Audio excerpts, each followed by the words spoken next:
And then let's cross the channel. Of course, we're doing these videos all the way through the season, both the Premier League and internationals for BoyleSports, proudly waving the tricolour across the nation. So we need to talk about Serbia against the Republic of Ireland. A very tough game. Serbia is starting to get a young crop of players coming through. I remember speaking to Savo Milosevic, that was the technical director of the under-21s, 2 or 3 years ago now, former teammate of mine at Aston Villa, and he was quite excited about the 17s, the 19s and the 21s. So I think that Serbia can expect to be competitive in the next 2 or 3 years. Whether that will be enough to get them to a World Cup remains to be seen. But an away day for the Republic of Ireland, and obviously without Robbie Keane, who signed off with a goal against Oman in his farewell game. Do they have enough attacking options to be able to lose that kind of player?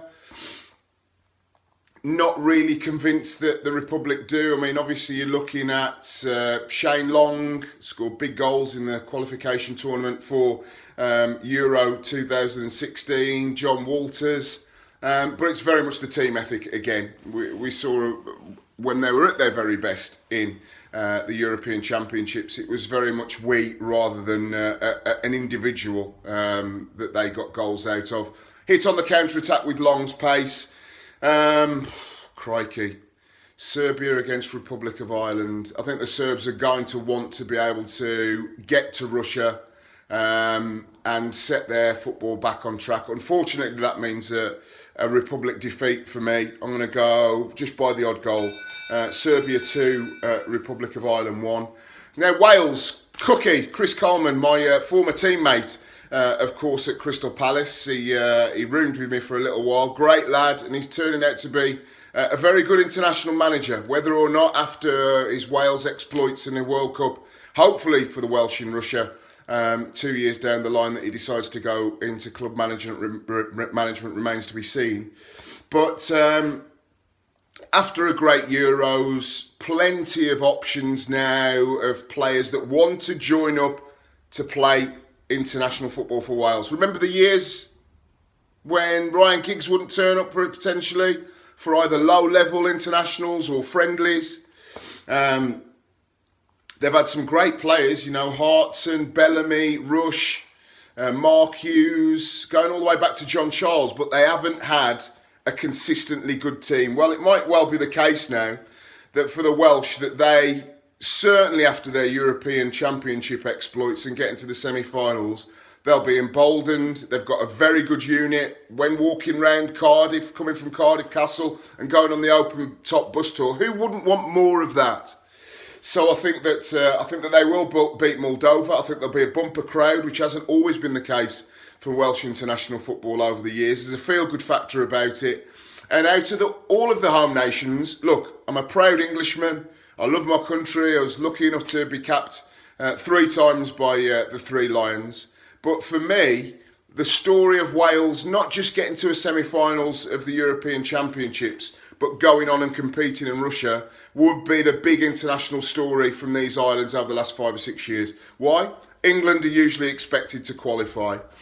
We all have a debate over who's playing, who hasn't, but we should always, England, have a decent enough crop of players to be able to compete to get to a World Cup. Scotland have flip-flopped, got into tournaments, haven't been in tournaments.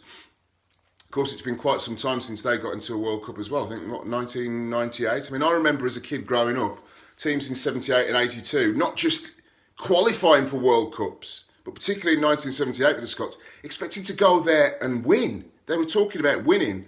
So for Wales to go from where they've gone, one major international tournament since 1958 World Cup, to see them get into a World Cup finals would be an incredible achievement. Back-to-back tournaments. Everybody says that the European Championships were much, much easier because of the expanded groups in the World Cup as well. But for me, I think that Wales beat Moldova, and I think that what they need to do is to set their stall out very early.